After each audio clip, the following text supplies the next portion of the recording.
NATO maintains these planes are working as part of a counter-terrorism mission which has been in place since 9/11. But that mandate is a pretty broad one, checking on suspicious aircraft and ships. And in recent days, they've been tracked constantly in the skies near Libya. They've been showing particular interest in this Libyan aircraft, part of Colonel Gaddafi's VIP fleet based at Mytika near Tripoli. The plane, a Falcon 900, which flew from Belarus last week, was this weekend returning from Jordan.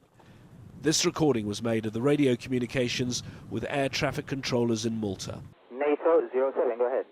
Do you have any information on an aircraft with the squawk 2017, positioned about 85 miles east of our? 7, that should be a Falcon 900, flight level 340, with a destination Mytika according to FlightNet. Malta's airport has been hosting planes from at least 7 NATO nations. In the island's main harbour, a South Korean destroyer which has been evacuating workers from Libya. Military vessels from a number of NATO countries are just off the coast. With AWACS spy aircraft overhead and a fleet of Western naval vessels offshore, there is concern here in Malta, an EU nation, but one that prizes itself on its neutrality. A former Prime Minister of Malta told me he doesn't believe Western powers when they say they're only here to evacuate their nationals. They cannot be trusted because if I were in their place, I would exploit the opportunity I have of the strategic position to spy and to do all that is necessary in preparation of any military attack. So it's not a question of evacuation only. They are exploiting also the circumstances for their own ends. It's adding to concern here that this island's neutrality is slowly being eroded. James Bayes, AlJazeera, Malta. Well, the unrest in Libya is causing new fears for the global economy. Attacks on oil depots and slowing production there have caused U.S. crude oil to hit a 2.5-year high, rising above $106. As a result, stock markets are taking a big hit. In Asia, Tokyo's Nikkei average is down more than 1%, while Australia's benchmark index is down by about the same amount. South Korea's state bond price crawled up on Monday, raising fears for an interest rate increase. South Korea is the world's 5th largest crude oil importer. Well, for more on this, we can go to Melissa Chan in Beijing. Melissa, it seems that the markets in the region are spooked by the prospect of lower oil production. Take us through what the economies are fearing.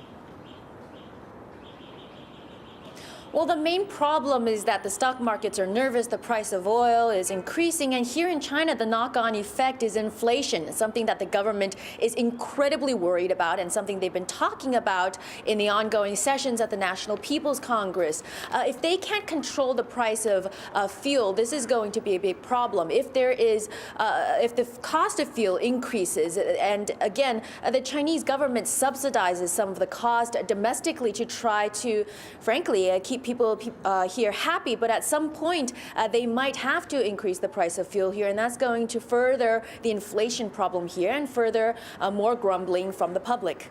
Now, Melissa, I know China is not a huge importer of oil from Libya, but I'm assuming that there is much concerns that the flow will be stemmed.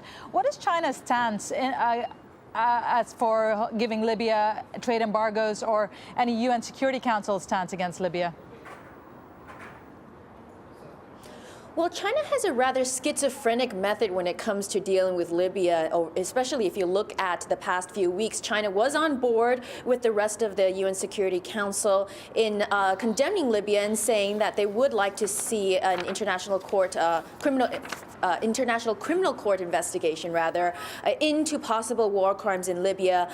They did back the measure to have an arms embargo and also a freeze on assets and also also a travel ban to Libya. But at the same time, from what we understand, the Chinese are still paying the Libyans for the little bit of oil that is being exported. So it's a real sort of pragmatic approach that the Chinese are taking. They're not happy with what's happening here. They have infrastructure and projects that have been affected in Libya as a result of all the stuff that's been going on. But that doesn't mean that they're not going to stop buying the oil. Melissa Chan live for us in Beijing. Thank you very much. And to other news now, and protesters in Egypt say they've been attacked by security services and armed men in plain clothes. The demonstrators had been trying to storm a government building looking for secret documents linked to Hosni Mubarak's regime. Amin Mohaldin has more from Cairo. Outside the towering Ministry of Interior, they gathered, demanding access. But on Sunday evening, as the crowds grew, so too did the tension. The Egyptian military, under strict orders to prevent crowds from storming the sprawling security complex, fired warning shots into the air. The situation further complicated with the arrival of armed men, who the protesters described as former regime loyalists that tried to attack the crowds. Earlier on Sunday, the prosecutor general had ordered all state security buildings sealed. That decision came after protesters stormed the operational headquarters of the state security in another Cairo suburb.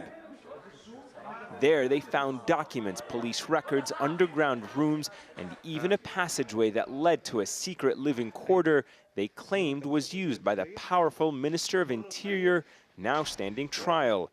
They also found bags of shredded documents. With the recent departure of the Mubarak-appointed Prime Minister Ahmed Shafiq, protesters feared that state security officials would attempt to destroy all evidence that would implicate them. After protesters stormed this massive state security compound behind me, Egypt's new prime minister asked anyone with incriminating evidence or documents to hand them over to the military so that they can be used in the prosecution of former regime officials. Documents like these, obtained by Isra Abdel Fattah, who was detained by state security twice for her political activism, show how state security was spying on her, even hacking into her email accounts to find out which organizations she was involved in and who she was in regular contact with. These records show they were extremely paranoid from us. Every piece of information that for us seemed insignificant would be significant for them. They were convinced that there must have been some international organization behind my activities. That sense of paranoia led state security to act with impunity for years, many say. State security was often accused of corruption, extortion, and torturing activists and citizens alike. Hussam Hamallawi was tortured while in the custody of state security. State security has to be dissolved completely, not restructured or frozen, but to be dissolved. Secondly, every single officer and corporal and agent and informer in that agency must be put on trial. Today, on the walls of the abandoned complex that came to symbolize the oppression Egyptians endured under the previous regime, a simple message left by the protesters. This is the fate of the oppressors. Ayman Mohaldin, AlJazeera, Nasser City. An Egyptian cabinet reshuffle announced on Sunday will see 3 new faces in senior government positions. The Prime Minister's office named Nabil El Arabi as the country's new foreign minister.